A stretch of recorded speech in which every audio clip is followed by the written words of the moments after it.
Hello everyone, as you all know, this is Niharika Tiwari. So guys, we are back with another video related to a series of important question paper solving series. Right guys, so ये बहुत important series है। आज हम question paper जो है वो solve कर रहे हैं, ना ही हम सिर्फ क्वेश्चन देख रहे हैं, बट उसके आंसर क्या हो सकते हैं और किस तरीके से आपको प्रेजेंटेशन करनी चाहिए, वो सारी चीजें हम कवर अप करने वाले हैं सीरीज में। सो बेनिफिट्स क्या होगा वो सारी चीजें हम देखेंगे। So without any further delay let's start this video. So guys, video को स्टार्ट करने से पहले ये कहना है कि टेलीग्राम इंस्टाग्राम में ज्वाइन कर लेंगे, और टेलीग्राम ग्रुप है कॉमर्स ग्रुप SWNT, राइट। तो यहाँ पे ज्वाइन करके आपको मैं इसकी PDF जो है वो दे दूंगी। तो अब हम बात कर रहे हैं कि ये सीरीज आपके लिए क्यों इंपॉर्टेंट। पहला है कि जो भी इंपॉर्टेंट टॉपिक्स है ये एग्जाम्स में पूछे जा रहे हैं, तो ये आपके कॉलेज में भी आने के चांसेस है। जरूरी नहीं है कि जैसा क्वेश्चन वन शॉर्ट रीजन के में वेरी शॉर्ट में आए तो आपके में वेरी शॉर्ट में ही आएगा। हो सकता है वो आपको शॉर्ट में दे या आपको लॉन्ग में दे दे, ठीक है। तो वो वेरी कर सकता है, बट क्वेश्चंस इंपॉर्टेंट है, टर्मिनोलॉजी इंपॉर्टेंट है, वो आपको फोकस करने को मिलेगा और वो मैं अच्छे से एक्सप्लेन करूंगी तो आपके लिए इजी हो जाएगा। नेक्स्ट एक ओवरव्यू मिल जाएगा आपको कि अटेम्प्ट कैसे करने हैं क्वेश्चन और कैसे लिखना है, ऐसा हम वो भी बातें करेंगे। और इससे आपका कॉन्फिडेंस बढ़ेगा जब आप पेपर सॉल्व करते हो, क्वेश्चन देखते हो और आपको लगता है कि ये चीज़ मुझे आती है, वही चीज़ इसमें पूछी गई है, तो आपका कॉन्फिडेंस जो है वो ऑटोमेटिकली एग्जाम से पहले क्या होता है, बूस्ट हो जाता है, राइट। तो हम स्टार्ट करने वाले हैं। आज के जो क्वेश्चन पेपर सीरीज का सॉल्व करने वाला पेपर है वो है बिजनेस कम्युनिकेशन। बिजनेस कम्युनिकेशन क्या होता है, इससे रिलेटेड हमने बहुत सारे पार्ट्स बनाए हैं, ठीक है, जहां पे हमने बिजनेस कम्युनिकेशन के पूरे सिलेबस को कवर किया है गाइस। उसका लिंक भी डिस्क्रिप्शन में दे दूंगी, वो प्लेलिस्ट जाके चेकआउट करना, ठीक है, वहां से आपको काफी हेल्प होगी अगर आप कंटेंट ही चाह रहे हो तो। अभी हम क्वेश्चन पेपर को सॉल्व करेंगे। पहला हमने क्वेश्चन पेपर देखना भी होगा कि कौन सा क्वेश्चन पेपर सॉल्व करें। सो वन बाय वन पहले क्वेश्चन देख लेते हैं, क्वेश्चन पेपर को देख लेते हैं और उसके बाद हम इसको फर्दर मूव करते हैं आंसर के साथ। ओके सो गाइज, जैसा कि आप देख पा रहे हैं ये पेपर है NEP 1038 UG एग्जामिनेशन और NEP के अकॉर्डिंग ही सिलेबस है, ठीक है।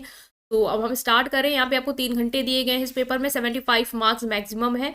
तो सेक्शन A अगर हम देखें, सेक्शन A से हम स्टार्ट करेंगे जो कि है आपका वेरी शॉर्ट आंसर टाइप, ठीक है। इसमें क्या है कि 5 क्वेश्चन दिए हैं और एक क्वेश्चन कितने का, 3 मार्क्स का है, ठीक है। और टोटल कितना है आपका 15।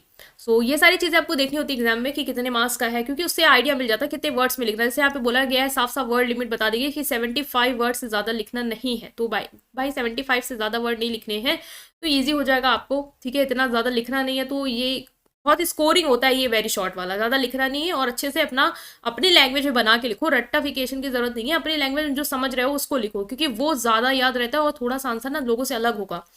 तो कुछ टीचर होते हैं जो ये सब चीज़ों पे ज़्यादा इंपॉर्टेंस देते हैं और अच्छे नंबर भी देते हैं। कुछ होते हैं उनको लगता है कि आपने कहानी क्या लिखी है, बुक की लिखनी चाहिए थी। भाई टीचर को इतना आप समझ गए होगे, उस हिसाब से भी आप ट्रिक अपना सकते हो, ठीक है। तो इसमें पहला क्वेश्चन अगर आप देख रहे हो तो क्या है कि what is the utility of oral communication, ठीक है। ओरल कम्युनिकेशन के यूटिलिटी मतलब इसकी इंपॉर्टेंस समझ लो, फायदे समझ लो, या क्या यूज है ये पूछा गया है यहाँ पे, ठीक है। एग्जाम मतलब यहाँ पे देखो हिंदी में दिया है उपयोगिता, uses. Next is right a note on video conferencing. Video conferencing क्या होता है वो है, उसके बारे में आपको बताना है। जैसे आप वीडियो कॉल करते हो, वीडियो कॉन्फ्रेंसिंग करते हो, ठीक है, वही सारी चीजें हैं इसमें। ये वो क्वेश्चन है जो जिसको नहीं भी आता है कुछ वो भी करके आएगा, क्योंकि इतना इजी है। How email works in business communication, answer अभी हम देखने वाले हैं। पहले मैं क्वेश्चन बता दे रही हूँ वेरी शॉर्ट, ताकि आपको मैं लाइन से आंसर बताऊँ, ठीक है। How email works in business communication. Next is explain the meaning of kinesics. Kinesics क्या होता है, कैनेजिक देखो बहुत लोग होंगे सोच रहे हैं यार कैनेजिक क्या आ गया, देखो हिंदी में दिया हुआ शारीरिक संचालन, ठीक है, नॉन वर्बल कम्युनिकेशन टाइप, तो वो पूछा गया आपसे।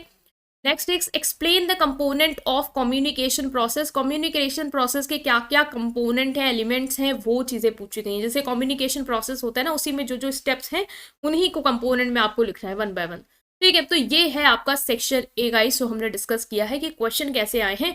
अब हम मूव करेंगे आंसर्स के साथ, तो चलिए अब आंसर्स देखते हैं।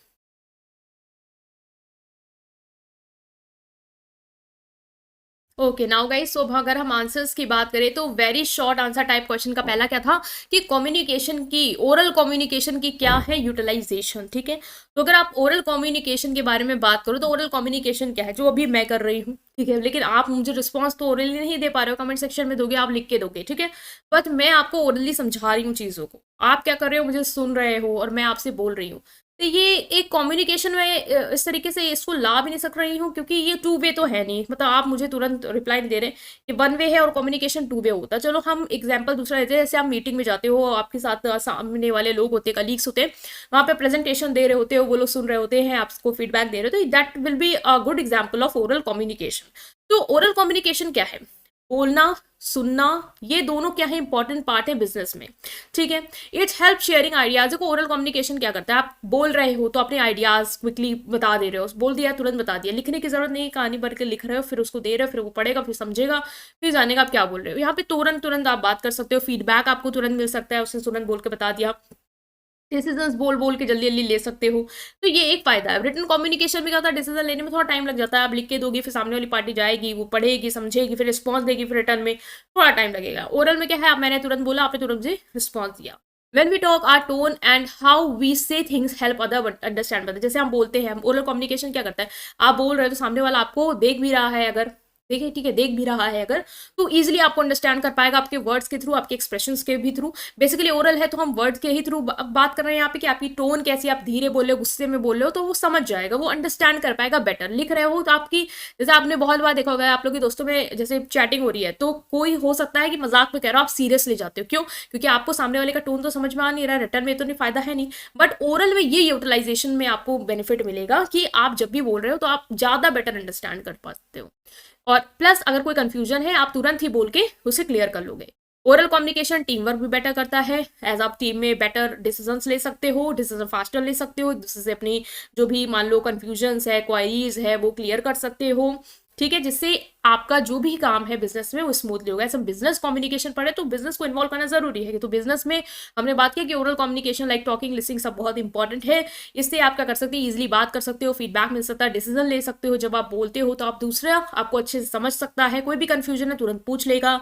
Oral communication team work better करता है, डिसीजन फास्टर लेने में हेल्प करता है, और जो भी चीजें हैं वो आराम से स्मूथली बिजनेस में रन करेंगे। तो ये है आपका पहला। हम मूव करते हैं नेक्स्ट के साथ। ओके, सो नेक्स्ट अगर हम बात करते हैं तो इट इज़ वीडियो कॉन्फ्रेंसिंग। ठीक है, नेक्स्ट जो क्वेश्चन है एग्जाम के पेपर में वो है वीडियो कॉन्फ्रेंसिंग क्या होता है। वीडियो कॉल आपने करी है, सब लोग इससे मतलब वाकिफ़ है, कोई नया नहीं है वीसी।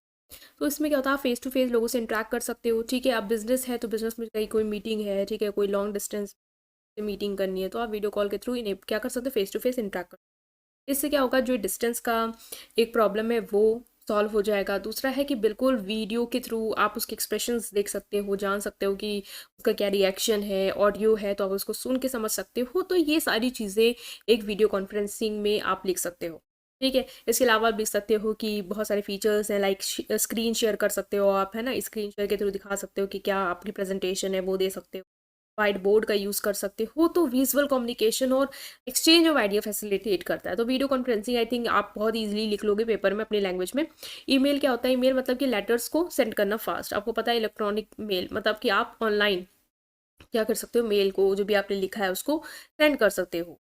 तो in business it help sharing message, क्या लिखते हो, जो भी आपकी फीलिंग्स है, थॉट्स है, आइडियाज़ है, कोई बिजनेस से रिलेटेड इन्फॉर्मेशन है, उसको लिखा आपने और फिर क्या किया, उसको सेंड कर दिया जिसको भी आपको सेंड करना है। इवन आप ऑप्शंस रहते हैं, मल्टीपल लोगों को एक बार में सेंड कर सकते हो, डॉक्यूमेंट पिक्चर्स अटैच कर सकते हो। इससे क्या होगा, आपका जो भी इंपॉर्टेंट मैसेज है वो क्लियरली चला जाएगा लोगों तक, और कोई भी मिसअंडरस्टैंडिंग नहीं रहेगी। और मिसअंडरस्टैंडिंग इन द सेंस कि आप इस तरीके से लिखोगे लोगों को कोई मिसअंडरस्टैंडिंग हो ही ना, बिल्कुल प्रॉपरली अपना मैसेज जो है वो ईमेल पे ड्राफ्ट करो। ईमेल से क्विक कम्युनिकेशन होता है, इजी है बिजनेस में, कॉस्ट सेविंग है, टाइम सेविंग है, ये सारी चीज़ें भी आप लिख सकते हैं। ठीक है, नेक्स्ट जो क्वेश्चन है उसमें वो है आपका कि Kinesics क्या है। Kinesics refers to the study of body language, gesture, facial expression and posture as a form of non-verbal communication। non-verbal communication में जो Kinesics है, Kinesics क्या होता है, एक तरीके से नॉन वर्बल कम्युनिकेशन, मतलब कि जहाँ पे आप बॉडी लैंग्वेज और जेस्चर, फेशियल एक्सप्रेशन, पोस्चर के थ्रू क्या करते हो, कम्युनिकेट करते हो। वहाँ पे आप ओरल रिटन वर्ड नहीं यूज़ कर रहे होते, वहाँ आप अपने एक्सप्रेशंस के through, like if you are smiling you are saying, अगर आप ऐसे स्माइल कर रहे हो इसका मतलब आप हैप्पी हो, ये गुस्से में हो तो इस तरह के एक्सप्रेशन आप उसके थ्रू, या फिर आपके हाथ चल रहे हैं, ठीक है, आप कुछ बोल रहे हो तो उसको सपोर्ट कर रहा है। ठीक है, तो ये क्या है बेसिकली, आप काइनेसिक्स में क्या करते हो, फिजिकल मूवमेंट जो कन्वे करते हैं, मीनिंग, इमोशंस, उसको एक्सप्लोर करते हो। ऑफकोर्स जो भी आपके मूवमेंट है, जेस्चर है, फेशियल एक्सप्रेशन है, वो कुछ ना कुछ क्या कर रहे होंगे, कन्वे कर रहे होंगे। ठीक है, अगर आप ऐसे कर रहे हो तो वो कुछ कन्वे कर रहा है।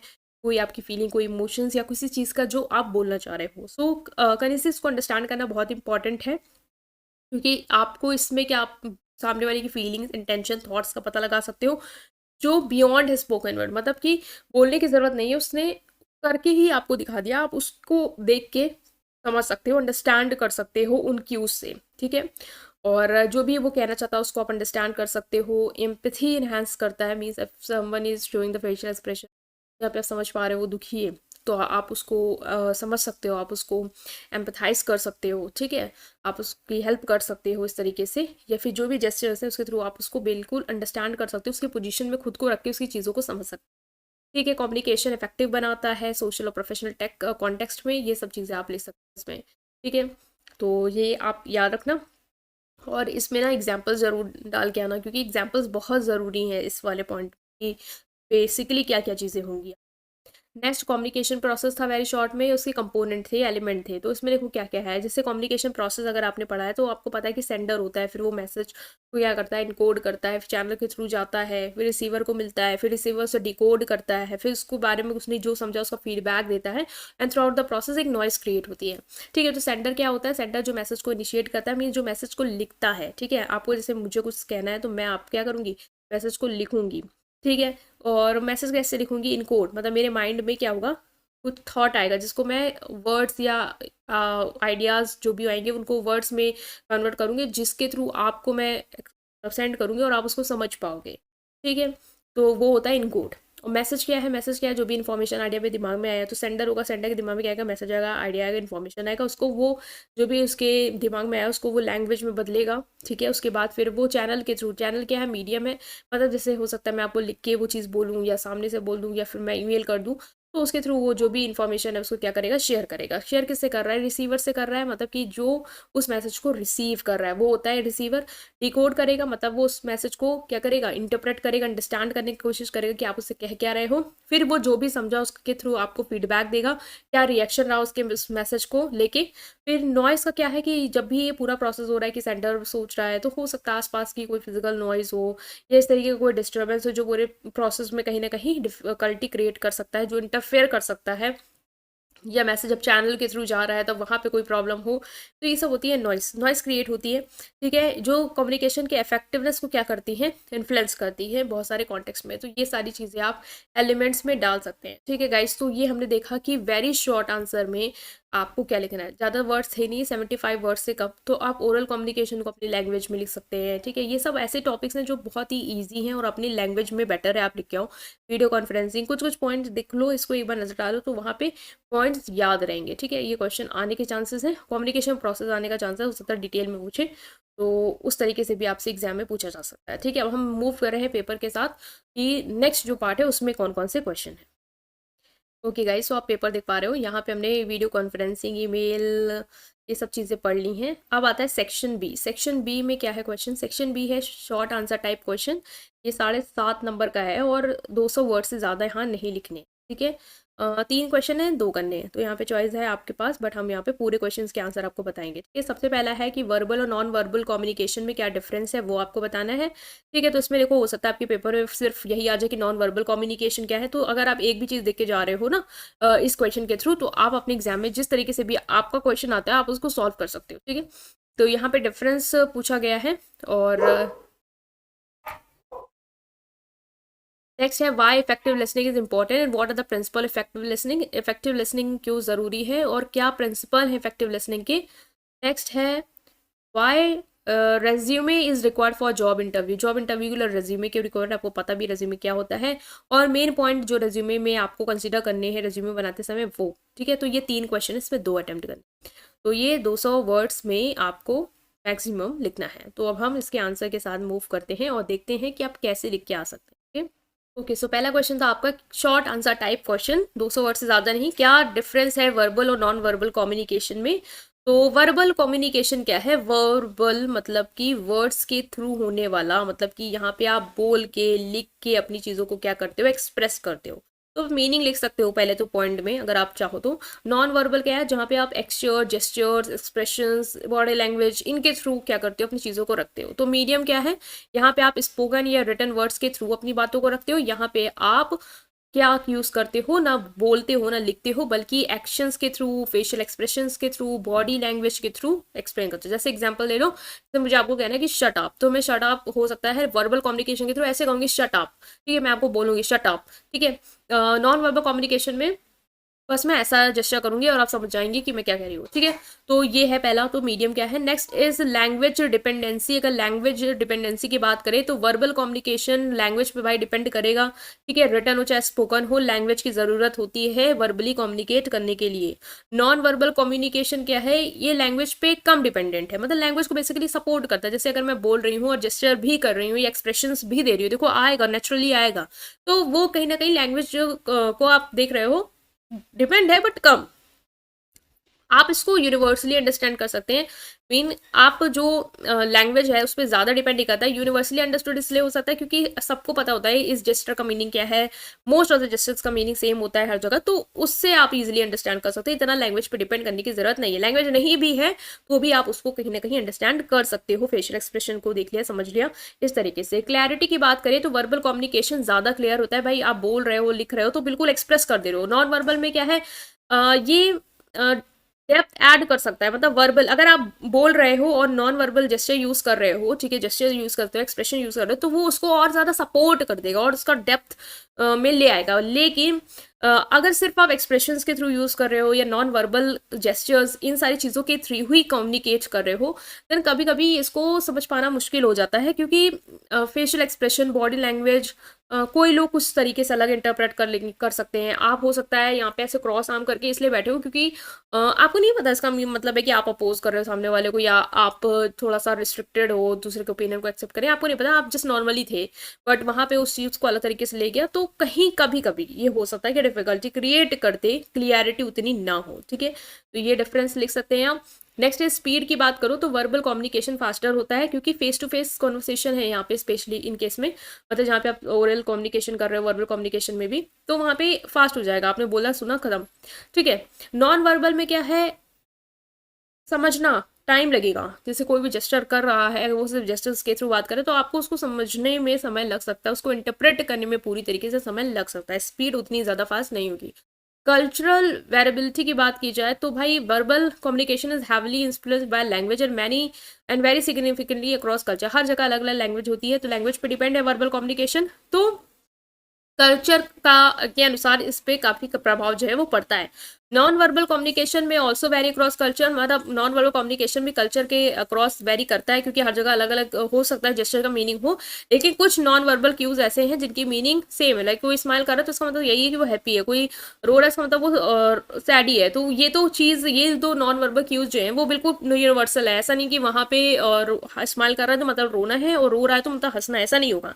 तो उतना कल्चर का अगर देखो इस पॉइंट से तो नॉन वर्बल में नहीं देखने को मिलेगा, बट वर्बल में लैंग्वेज पे डिपेंड है, तो हर जगह हर कल्चर की लैंग्वेज अगर अलग है जो होती है तो वहाँ पे फर्क देखने को मिलेगा। रिकॉर्डिंग की बात की जाए तो वर्बल कम्युनिकेशन आप इजिली रिकॉर्ड कर सकते हो, लिख के, ऑडियो या वीडियो के थ्रू, और non verbal communication not easily recorded, often felt fleeting और अनकॉन्शियस। देखो नॉन वर्बल जो वर्बल कम्युनिकेशन होता है वो आप रिकॉर्ड कर सकते हो, एज वो रिटर्न है तो आपके पास रिटर्न रिकॉर्ड है, ऑडियो में बोल रहा है तो ऑडियो रिकॉर्ड कर सकते हो, वीडियो भी बना सकते हो। नॉन वर्बल कम्युनिकेशन में जस्टर्स कभी कभी नेचुरल कब आ जाए, आप उसको एक स्पेसिफिक मोमेंट आपको नहीं पता है जब आप रिकॉर्ड कर पाओ, ठीक है, अनकॉन्शियस होता है। और इवन इसको रिकॉर्ड कर पाना भी ईजिली नहीं होता है, कि हो सकता है कभी कभी बहुत सारी चीज़ों के थ्रू वो आपसे बात कर रहा हो, तो हम जरूरी नहीं क्या फेशियल एक्सप्रेशन, बॉडी मूवमेंट, हर एक चीज़ को एक साथ ही रिकॉर्ड कर ले जाओ, तो ये थोड़ा सा कॉम्प्लिकेटेड है, ऐसा नहीं रिकॉर्ड हो नहीं सकता, बट ईजी टू रिकॉर्ड नहीं है। So next is formality. Formality के बेसिस पे भी हम वर्बल और नॉन वर्बल कम्युनिकेशन को डिफ्रेंशिएट कर सकते हैं। फॉर्मेलिटी मतलब क्या है कि verbal communication tends to be more formal, specially in written form और प्रोफेशनल सेटिंग। वर्बल कम्युनिकेशन जो होता है ना वो ज़्यादा फॉर्मल होता है अगर हम उसको लिख के देते हैं। जैसे जैसे वर्बल कम्युनिकेशन आपने देखा है, आप बोल रहे हो, ठीक है, वो तो ठीक है, चलो इनफॉर्मल वे में आपने बोल दिया, ठीक है, निकल गया जो भी आपने कह दिया, बट जब रिटन फॉर्म में, स्पेशली आप जब मेल ड्राफ्ट कर रहे होते हो इंपॉर्टेंट बिजनेस से रिलेटेड, तो वो थोड़ा प्रोफेशनल आप देख पा रहे हो कि वो प्रोफेशनल चला जाता है, ठीक है, कॉन्फिडेंशियल मेल या किसी कॉन्फिडेंशियल इन्फॉर्मेशन से जो ऑर्गेनाइजेशन की रिलेटेड, उसके रिगार्डिंग रिटन डॉक्यूमेंट प्रिपेयर करना, तो वो कहीं ना कहीं फॉर्मेलिटी को पूरा करते हुए दिखता है आपका verbal communication. Non verbal communication informal spontaneous होता है, मतलब कि आप एवरी डे इंटरेक्शन में आपका जो भी फेशियल एक्सप्रेशन, जो भी जेस्चर्स हैं, वो आता ही आता है। तो ऐसा नहीं कि वो फॉर्मल चीज़ों में आप ज़्यादा इंक्लूड कर रहे हो या फॉर्मल हो तो ही ये चीज़ें आ रही है, ये इनफॉर्मल होता है ज़्यादा देखा जाए तो। और नेचुरली कभी भी आपका जब भी आप किसी से इंटरेक्ट कर रहे हो, बातचीत कर रहे हो, तो आपके facial expression, gesture, body language, ये सारी चीज़ें आपको देखने को मिलेंगी। तो फॉर्मेलिटी के बेसिस में वर्बल कम्युनिकेशन ज़्यादा फॉर्मल है, ठीक है। फीडबैक की अगर बात की जाए तो ये भी डिफरेंस लेके आ सकते हैं कि verbal communication allow for immediate verbal feedback such as responses and question. आपने कुछ बोला और सामने से तुरंत से एक फीडबैक आ गया कि ये नहीं वो, या क्वेश्चन है या जो रिस्पॉन्सेज है वो मिल जाते हैं आपको। Non verbal cues also provide feedback. ऐसा नहीं है नॉन वर्बल क्यूज में आपको फीडबैक नहीं मिलता है, नॉन वर्बल क्यूज में भी आपको फीडबैक मिलता है, जैसे कि nodding, facial expression without the need for word. जैसे आपने सामने वाले से कोई कम्युनिकेट किया है, ठीक है, तो उसके थ्रू भी आप फीडबैक प्रोवाइड कर सकते हैं, या सामने वाला आपको फीडबैक प्रोवाइड कर सकता है नॉन वर्बल जेस्चर्स के थ्रू, लाइक नोट कर सकता है यस मुझे समझ में आ रहा है, या फेशियल एक्सप्रेशंस के थ्रू, इस तरीके से जहाँ पे वर्ड्स की ज़रूरत नहीं है। तो फीडबैक तो दोनों में मिलेगा और अलग अलग तरीके से मिलेगा, वहाँ पे वर्बल मिल जाएगा, यहाँ पे जेस्चर्स, एक्सप्रेशन, इन सब के थ्रू, ठीक है। तो ये था आपका question 6, that is short answer का पहला, कि क्या डिफरेंस है वर्बल और नॉन वर्बल कम्युनिकेशन में। नेक्स्ट मूव कर रहे हैं हम, नेक्स्ट क्वेश्चन था जो कि था इफेक्टिव लिसनिंग क्या है, ठीक है। उसके प्रिंसिपल जो थे वो आपसे पूछे गए थे, तो हम डिस्कस करने वाले हैं इसको कि इफेक्टिव लिसनिंग क्या है। इफेक्टिव लिसनिंग जो है वो आपका क्रूशियल है both personal and professional context at it foster understanding, strengthen relationship and facilitate collaboration. देखिए effective listening means what, listening means सुनना। इफेक्टिव लिसनिंग मतलब क्या, इफेक्टिवली सुनना मतलब समझने के लिए सुनना, प्रॉपर अटेंशन के साथ सुनना, ताकि जो सामने वाला बोल रहा है उसको आप एज इट इज समझ पाओ जैसे वो कहना चाह रहा है, ठीक है। तो ये आपका चाहे पर्सनल लाइफ हो चाहे प्रोफेशनल लाइफ हो, दोनों ही जगह पे इफेक्टिव लिसनिंग दैट इज प्रभावशाली तरीके से सुनना बहुत ही ज़रूरी है, क्योंकि अंडरस्टैंडिंग बढ़ती है। आप जब सामने वाले को अच्छे से सुनते हो तभी आप उसको अच्छे से समझ पाते हो, आपका रिलेशनशिप स्ट्रांग होता है, बिकॉज अंडरस्टैंडिंग कहाँ से आ रही है, लिसनिंग से आ रही है।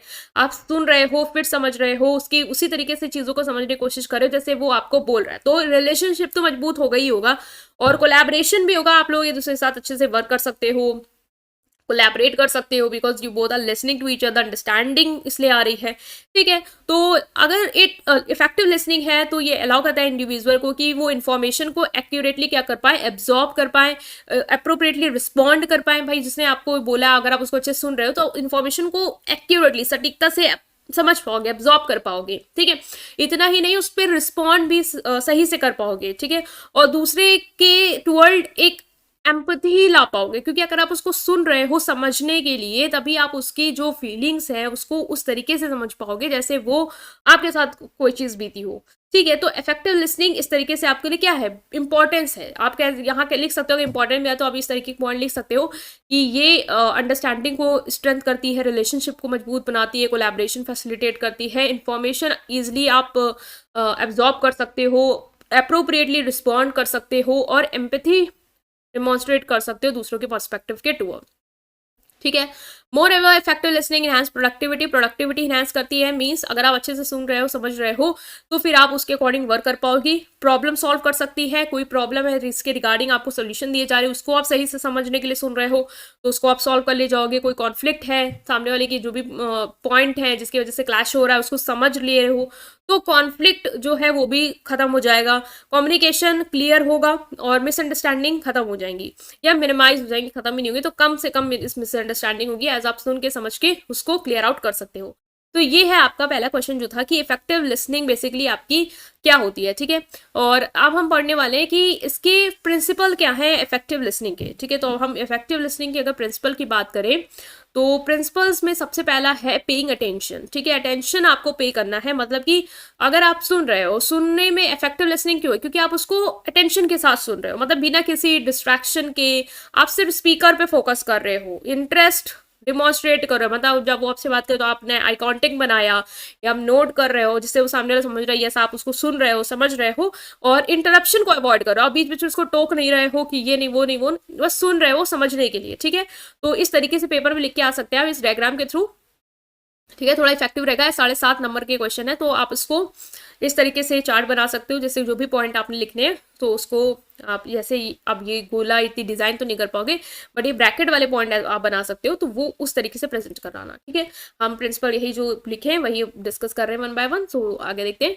शोइंग एम्पैथी मतलब seek to understand the speaker emotion, viewpoint and concern, acknowledging their feeling and validating their experience. Effective listening क्या है? पहले तो अटेंशन देना है, जो वो बोल रहा है उसको सही से सुनना है, बीच में इंटरप्ट नहीं करना है। ठीक है, दूसरा है एम्पैथी शो करना है, मतलब कि आपको जो स्पीकर जिस भाव से बोल रहा है, जिस इमोशंस के साथ बोल रहा है, या जो उसका व्यू पॉइंट है, नजरिया है, ठीक है, उसको अंडरस्टैंड करने की कोशिश करनी है, उसकी फीलिंग्स को समझने की कोशिश करनी है, उस पर फोकस करना है, उसके एक्सपीरियंस को अंडरस्टैंड करने की कोशिश करनी है। तो एम्पैथी शो करना है, सुन रहे हो, इफेक्टिव लिसनिंग है तो एम्पैथी भी शो करनी है। प्रोवाइड फीडबैक मतलब फीडबैक भी आपको प्रोवाइड करना है, क्योंकि जब आप फीडबैक देते हो ना तभी सामने वाला समझ पाता है कि आपने उसकी बात को समझा है, और अगर आप वही जो चीज समझे उससे रिलेटेड सही फीडबैक प्रोवाइड करते हो तो उसका जो पर्पस है वो उसको पता चल जाता है कि क्लियर हो गया, इसको समझ में आ गया है। तो फीडबैक आप दे सकते हो, वर्बल के थ्रू दो, नॉन वर्बल के थ्रू दो। ठीक है, इससे क्या होगा, ये कंफर्म हो जाएगा कि आप अंडरस्टैंड कर गए हो, और कोलैबोरेशन या फर्दर इलेबोरेशन जो है वो इनकरेज करता है कि वो आपको मान लो अगर नहीं समझे तो फर्दर इलेबोरेट करेगा कि ये चीज ऐसे है या वैसे है। ठीक है, नॉन वर्बल क्यूज मीन्स हो सकता है आप नोट करके बता दो हाँ हाँ समझ में आ गया है, या फिर बोल के बता दो समझ में आ गया, इस तरीके से। जजमेंट अवॉइड करना है। इफेक्टिव लिसनिंग है तो आपको जज नहीं करना है, मतलब पहले से ही दिमाग में बैठा के नहीं बैठना है ये इसीलिए बोल रहा है, या बायस हो जाओ, सुनना ही नहीं है, ये पॉइंट को लिसन ही नहीं करना है, बिल्कुल ओपन माइंड से चीजों को सुनना है, समझने के लिए सुनना है, इस तरीके से। ठीक है, पहले से कोई ओपिनियन नहीं बनाना कि ये तो यही बोल रहा है तो अब मैं क्यों सुनूं, ये नहीं होना चाहिए। तो इफेक्टिव लिसनिंग होगी नहीं, पहले से सब सोच के बैठे हो तो कहाँ सुन पाओगे सही से। ठीक है, आस्किंग क्लैरिफाइंग क्वेश्चन, ऐसे क्वेश्चन भी बीच बीच में पूछते रहो जो और आपको जो सामने वाला स्पीकर बोल रहा है उसको क्लैरिफाई करता जाए। ठीक है, इफेक्टिव लिसनिंग है, लिसनिंग इफेक्टिव है मतलब प्रॉपरली अंडरस्टैंड कर रहे हो। अंडरस्टैंड कैसे कर रहे हो, कोई भी कंफ्यूजन है तो क्लैरिफाई कर सकते हो। ठीक है, क्वेश्चन पूछ सकते हो ताकि एक्यूरेटली अंडरस्टैंड कर पाओ, बिना किसी प्रॉब्लम के, बिना किसी दिक्कत के, या किसी ऐसे पॉइंट ऑफ व्यू के जो आपको लग रहा है गलत है। ठीक है, next is paraphrasing and summarising, जो भी उसने पॉइंट बोले उसको समराइज कर सकते हो कि आपने ये बोला है, ये चीजें हैं, ये बोला है आपने, या पैराफ्रेज कर सकते हो कि आपने मुझे अभी तक ये पॉइंट बताया है कि अटेंशन देना है और अंडरस्टैंड करना है, एम्पैथी शो करनी है, यही वाले पॉइंट है ना, तो आप पैराफ्रेज कर सकते हो जो भी आपको सामने वाला बोले। उससे क्या होगा, जब आप पैराफ्रेज कर रहे हो वो सुन रहा होगा आपको स्पीकर, और फिर वो बता देगा कि हाँ हाँ यही चीज जो है वो मैंने बोली है, तो ये भी आपको बता देगा कि लिसनिंग है इफेक्टिव है। ठीक है, लिसनिंग इफेक्टिव बनानी है तो ये सब चीजें करो आप, तो सभी तो आप अच्छे से उसका प्रॉफिट जो है इफेक्टिव लिसनिंग का कि आप समझ पा रहे हो एग्जैक्टली वही चीजें उसी इंटेंशन के साथ जैसे सामने वाला बोल रहा है, वो पॉसिबल हो पाएगा। साइलेंस को रिस्पेक्ट करना है। ठीक है, बीच बीच में साइलेंस होना है, जो कोई साइलेंस है जैसे हम लोग बात कर रहे हैं, कोई टॉपिक पे डिस्कस कर रहे हैं तो बीच में हम चुप हो जा रहे हैं, वो इसलिए ताकि सामने वाला भी इन्फॉर्मेशन को प्रोसेस कर पाए कि अब तक वो क्या समझा है। ऐसा नहीं कि एकदम से बोले जा रहे हैं। ठीक है, तो फिर वो ओवरलोड हो जाएगी इन्फॉर्मेशन। समय देना है, साइलेंस रखनी है। ठीक है, जिससे आप इन्फॉर्मेशन को प्रोसेस कर पाओ, रिफ्लेक्ट कर पाओ कि आप क्या समझ पाए हैं, ये सारी चीजें। पेशेंट रखना है, मतलब कि बहुत सारे लोग होते हैं ना जब कोई बोल रहा होता है तो उनके पास पेशेंस नहीं है कि वो सुन पाए इतना सब्र के साथ, उनको रहता है कि बस जल्दी से तुम कंप्लीट करो तो मैं अपने पॉइंट रख दूं, वो नहीं होना चाहिए। आपको पेशेंटली सुनना है तभी वो लिसनिंग इफेक्टिव होगी। तो ये आप लिख सकते हैं इसमें कि इन सारे प्रिंसिपल को अगर आप फॉलो करते हैं तो लिसनिंग इफेक्टिव होगी, कनेक्शन स्ट्रांग होगा, एक दूसरे की टुवर्ड रिस्पेक्ट बढ़ेगी और ओवरऑल कम्युनिकेशन इफेक्टिव हो पाएगा। ठीक है, तो ये था आपका ये क्वेश्चन अगर आता है आपका। ठीक है, अगर प्रिंसिपल इफेक्टिव लिसनिंग क्या है तो इस तरीके से लिख सकते हैं और इस तरीके से प्रेजेंट करके आ सकते हैं, बिकॉज ये काफी अच्छा और इंगेजिंग लगेगा। ठीक है, तो 7.5 नंबर का है तो ये सब चीजें करनी ही पड़ेंगी आपको।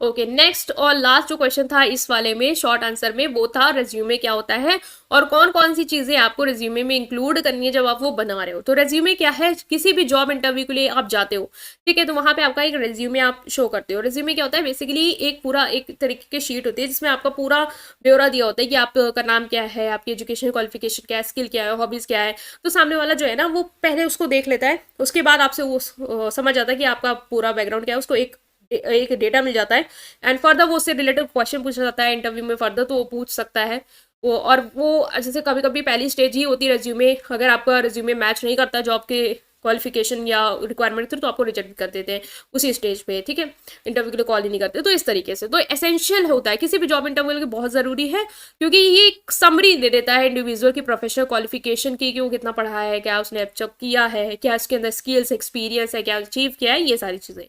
तो it provide recruiter and hiring manager with available inside in the candidate background. भाई जो रिक्रूटर है, जो रिक्रूट कर रहा है, या जो मैनेजर है जो हायर कर रहा है, उसको कैंडिडेट के बैकग्राउंड के बारे में काफ़ी चीज़ें पता चल जाती हैं कि वो रोल के लिए सुटेबल है या नहीं, या ऑर्गेनाइजेशन में कंट्रीब्यूट कर पाएगा या नहीं कर पाएगा। एक प्रॉपरली जो रेज्यूमे आपने ड्राफ्ट किया है वो सिर्फ और सिर्फ आपके रेलिवेंट एक्सपर्टीज ही नहीं शो करेगा, लेकिन आपकी, जैसे कि आपने कहा कुछ का रेज्यूमे उतना इफेक्टिव नहीं होता, वो ईजिली उतनी अच्छी तरीके से अपनी चीज़ों को प्रेजेंट नहीं कर पाते, बट कुछ का रेज्यूमे ऐसा होता है जो आपको लगता है बहुत ही प्रोफेशनल है, एकदम ऐसे कम्युनिकेट कर रहा है, जो आपको लगता है यार ये कैंडिडेट ने इतना बढ़िया रेज्यूमे बनाया है, मतलब ये बहुत अच्छा इस तरीके से प्रेजेंटेशन कर सकता है, उसकी कम्युनिकेशन बढ़िया है, तो फिर वो चीज़ें भी आपका एक वेल ड्राफ्टेड रिज्यूमे दिखाता है। सिर्फ एक्सपर्टीज स्किल ही की बात नहीं, बट एक कम्युनिकेशन वाला पार्ट भी। रेज्यूमे सब एज अ स्क्रीनिंग टूल, मैंने बताया ना, स्क्रीनिंग टूल की तरह एक्ट करता है, मतलब बहुत सारे रिक्रूटेड जो होते हैं वो कैंडिडेट को शॉर्टलिस्ट के बेसिस पे करते हैं। मान लो कोई क्वालिफिकेशन थी कि बीए चाहिए और आपके पास बीकॉम है, तो फिर वो उसे देखा रेज्यूमे में बीकॉम है, तो आपको रेज्यूमे वहीं पर रिजेक्ट कर दिया, तो फर्दर कंसिडर करने की जरूरत भी नहीं होती है। तो ये सारी चीज़ें हैं कि एक रेज्यूमे क्या होता है। ओके, नेक्स्ट जो आता है आपका वो आता है व्हेन राइटिंग रेज्यूमे की पॉइंट शुड बी कंसीडर, मतलब कौन कौन से पॉइंट आपको कंसीडर करने जब एक रेज्यूमे आप लिख रहे हो। ठीक है, तो इसमें काफी पॉइंट्स हैं, इस तरीके से आप ड्रॉ करके आ सकते हो। क्लैरिटी एंड कंसाइजनेस होना चाहिए, relevance, professional formatting, summary, contact information, work specification, ये सब चीजें डिस्कस करेंगे। तो आपको पता है जब भी आप रेज्यूमे, आप बीकॉम में हो, बीबीए में हो, आपने रेज्यूमे बनाया होगा या नहीं बनाया होगा, तो अभी आप बनाओगे आगे जाके, तो उसमें आपको याद भी रखने की कौन कौन सी चीजें आपको इंक्लूड करनी है। देखो जब भी रिज्यूमे बनाओ तो वो क्लियर होना चाहिए, ऐसा नहीं हॉच पॉच करके सब कुछ एक ही में प्रेजेंट कर दिया। ठीक है, तो क्लियरली प्रेजेंट करना है आपको, बुलेट पॉइंट यूज कर सकते हो। ठीक है, जैसे क्वालिफिकेशन है 10th इतने में या 12th में, तो इस बुलेट पॉइंट के थ्रू आप उसको डेटा को प्रेजेंट कर सकते हो, ना कि एक ही पैरा में लिख दिया कहानी, वो नहीं होनी चाहिए। हाईलाइट कर दो की डिटेल, जो इंपॉर्टेंट डिटेल्स हैं उसको हाईलाइट कर सकते हो। रेलिवेंस, मतलब कि अपने रेज्यूमे को जॉब की रिक्वायरमेंट के थ्रू क्या कर सकते हो, एडिट कर सकते हो। ठीक है, जो आपको लग रहा है कि यहाँ पे ऐसी स्किल्स की रिक्वायरमेंट है या इस तरीके के एक्सपीरियंस की रिक्वायरमेंट है, तो उस हिसाब से जैसे आपको लगा कि आप किसी टेक्निकल जॉब के लिए जा रहे हो, तो आपने रिज्यूमे में थोड़ा टेक्निकल वाला पॉइंट ज़्यादा हाईलाइट कर दिया, इस तरीके से अचीवमेंट को वहाँ वाली ज़्यादा हाईलाइट कर दी, या और इंक्लूड कर दी अगर आपने पहले नहीं इंक्लूड करी थी, तो उस हिसाब से, ताकि वो रेलिवेंट हो जाए उस पर्टिकुलर जॉब के रिगार्डिंग। नेक्स्ट, प्रोफेशनल फॉर्मेटिंग, आपको क्लीन और प्रोफेशनल लेआउट बनानी है। Consistent formatting, font spacing for easy readability, मतलब कि जो भी स्पेस हो टेक्स्ट के बीच में वो ऐसी हो कि सामने वाला पढ़ पाए इजीली। ठीक है, सब हौच पौच करके ना लिखा हो, और फॉन्ट सही हो, मतलब ऐसा ना हो कि बहुत छोटा लिखा हो, बहुत बड़ा ना लिखा हो, ऐसा नहीं होना चाहिए। एक प्रोफेशनल लेआउट आपको यूज करनी है। ठीक है, कॉन्टैक्ट इन्फॉर्मेशन इंक्लूड कर सकते हो, अपना name, phone number, email address, ये सब चीजें, लिंक्डइन प्रोफाइल, ताकि अगर आप उसको कॉन्टैक्ट करना है, ऑफ कोर्स आपको अगर जॉब देगा तो कॉन्टैक्ट करेगा, तो वो ऐड करोगे। तो ये की पॉइंट जो आपको इंक्लूड करें, पहले तो क्लियरिटी होनी चाहिए बिल्कुल। ठीक है, और ब्रीफ में ही चीज़ें लिखो, डिटेल हाईलाइट करो, कहानी नहीं लिखनी है। जो भी जॉब के लिए जा रहे हो उससे रेलिवेंट डिटेल्स हाईलाइट कर सकते हो। प्रोफेशनल हो, मतलब कि ज़्यादा स्पेस ना दी हो, फॉन्ट अच्छा हो, स्पेसिंग सही हो, समझ पाए, पढ़ने लायक को ऐसा बनाना है। कॉन्टैक्ट इन्फॉर्मेशन इंक्लूड कर सकते हो। समरी और objective statement, providing a brief overview of career objective, skill and strength at the beginning of the resume, grab the reader attention, मतलब जो भी आपका ऑब्जेक्टिव स्टेटमेंट है या समरी है, जैसे कि आपका करियर का एक ब्रीफ ओवरव्यू, जैसे अगर आपने शुरुआत में ही अपने स्ट्रेंथ के बारे में बात कर दी, अपनी स्किल्स को दिखी थी, तो भाई अगर वो पढ़ रहा है ना तो उसको देख लिया इसके अंदर इतनी सारी काबिलियत है, तो फिर वो एक जॉब के लिए आपको कंसिडर करने के लिए क्या हो जाता है, मतलब हो जाता है अट्रैक्ट, हाँ करना है, क्योंकि आपको पता है first expression is the last expression, तो यहाँ पे वो चीज़ वर्क करेगी। वर्क एक्सपीरियंस कितना, जैसे किस किस कंपनी में काम किया है, कितने साल काम किया है, ठीक है, क्या रिस्पॉन्सिबिलिटी थी, क्या रोल था, वो सब आपको रिवर्स क्रोनोलॉजिकल ऑर्डर में करना है, मतलब कि अभी लेटेस्ट में जो किया, फिर उसके बाद पास्ट वाले, ऐसे। एजुकेशन की बातें पूरी इंक्लूड करनी है, जैसे आपकी कितनी डिग्री है, सर्टिफिकेट है, कितनी क्वालिफिकेशन है, कोर्स वर्क क्या है, एकेडमिक अचीवमेंट क्या रही है अभी तक आपकी, ये सब स्किल्स, जैसे कि soft skill, language skill, technical skill, उसके रिगार्डिंग कोई सर्टिफिकेट है, क्वालिफिकेशन है, वो इंक्लूड कर सकते हो। और क्या अचीव किया है, किस किस चीज़ में रिवॉर्ड, रिकॉग्नाइजेशन, जैसे मान लो किसी कंपनी में काम किया था, वहाँ पे best employee of the year award जीते हो, तो वो इंक्लूड कर दो। ठीक है, या टेक्निकल बैकग्राउंड से हो तो उसमें कोई अचीवमेंट की है, वो सारी चीज़ें आप इंक्लूड कर सकते हो। तो ये है कि रेज्यूमे में बेसिकली क्या होता है, और आपका क्या क्या चीज़ें आपको रेज्यूमे ड्राफ्ट करते समय याद रखनी है। तो ये था आपका कौन सा, शॉर्ट आंसर टाइप क्वेश्चंस वाले। अब हम मूव करेंगे, वेरी शॉर्ट हो गया, शॉर्ट हो गया, लॉन्ग आंसर टाइप में। ठीक है, सो उसको देखते हैं। Okay, so now section C के साथ मूव ऑन करने वाले हैं। सेक्शन सी में अगर आप देख पा रहे हो यहाँ पे दिया कि आंसर नहीं थी 3 question out of 5 question, each question carry 15 marks. तो यहाँ पे आपको वर्ड लिमिट नहीं दिया, तो वर्ड लिमिट नहीं दिया तो आपको इस तरीके से अपना दिमाग लगा रहा है। ऊपर वाले में बी में 7.5 नंबर का क्वेश्चन था, तो वर्ड लिमिट क्या थी 200 से ज्यादा नहीं, तो 7.5 का डबल कर दो 15, ठीक है। तो इसका मतलब यहाँ पे 400 से ज्यादा वर्ड्स की नहीं लिखोगे, ठीक है। 400 वर्ड्स मैक्सिमम लिख दोगे तो नंबर अच्छे मिलेंगे आपको, ठीक है। तो ये एक हो गया, 3 क्वेश्चन करने हैं आउट ऑफ 5, ठीक है। और हर क्वेश्चन जो है वो 15 नंबर का है, तो अच्छा खासा कंटेंट लिखना है आपको, ठीक है। पहला जो इसमें है वो है कि बैरियर्स टू कम्युनिकेशन क्या होते हैं, कम्युनिकेशन बैरियर क्या है वो, और कैसे इन बैरियर्स को ओवरकम करना है ये, तो ये आपको दिखना है। मॉडर्न टेक्निक क्या है कम्युनिकेशन की, और बिजनेस प्रोसेस को कैसे ये हेल्प करती हैं, ठीक है। कैसे यूज कर सकते हैं मॉडर्न टेक्निक्स ऑफ कम्युनिकेशन ताकि बिजनेस प्रोसेस को मॉडर्नाइज कर पाए। बॉडी लैंग्वेज के रिगार्डिंग ये क्वेश्चन है कि बॉडी लैंग्वेज क्या है और इसकी आपको इंपॉर्टेंस, टाइप्स और significance of body language cover करना है, ठीक है। Next is what is business report, business report क्या होता है, और एक अच्छी बिजनेस रिपोर्ट में क्या क्या चीजें होनी चाहिए, क्या क्या फीचर्स होने चाहिए, एसेंशियल्स होने चाहिए, एलिमेंट्स होने चाहिए, ये, ठीक है। और लास्ट जो क्वेश्चन है इसमें वो है आपका 13, इसमें 2 पार्ट में है, मतलब 7.5 नंबर का इसमें लिख सकते हो, 200 word 200 words. Explain the principle effective communication, effective communication के प्रिंसिपल, ठीक है। और write a note on empathetic listening, empathetic listening क्या होती है, उसमें आपको एक उसका आपको नोट लिखना है, ठीक है। एम्पैथेटिक लिसनिंग का ये 2 पॉइंट हो गए आपके जो आपको कवर करने हैं। तो अब इसके आंसर के साथ हम मूव ऑन करते हैं। तो पहला जो है आपका वो है आपका कि कम्युनिकेशन बैरियर्स क्या हैं और टाइप्स और उनको कैसे ओवरकम कर सकते हैं ये, ठीक है। तो इसमें अगर हम देखें कि कम्युनिकेशन बैरियर क्या होता है, कम्युनिकेशन क्या है बेसिकली हमें पता है, exchange of ideas, emotions and all, ठीक है। और बैरियर्स मतलब क्या होता है, हर्डल, जो उस पर रुकावट लाते हैं, मतलब अगर आप चीजों को शेयर कर रहे हो, इमोशंस आइडियाज को एक्सप्रेस कर रहे हो, एक्सचेंज कर रहे हो, उसके बीच में जो बाधा लाते हैं ताकि आप उसको अच्छे से एक्सप्रेस ना कर पाओ, और जो चीज आप कहना पा रहे हो चाह रहे हो वो चीज उस तरीके से सामने वाले तक ना पहुंच पाए, या सामने वाला उस चीज को उस तरीके से ना समझ पाए, फीडबैक प्रॉपर ना दे पाए, ये सब क्या है कम्युनिकेशन बैरियर्स हो गए, मतलब ऑब्स्टिकल्स जो आपके effective exchange of ideas information को क्या करते हैं, रोकते हैं, हिंडर करते हैं। These barrier can occur at various stage of communication process and can arise due to factors such as language difference। ये barriers जो है वो कम्युनिकेशन प्रोसेस की मतलब किसी भी स्टेज पे हो सकता है, लाइक हो सकता है कि वो सेंडर वाली स्टेज पे हो रहा हो, ठीक है।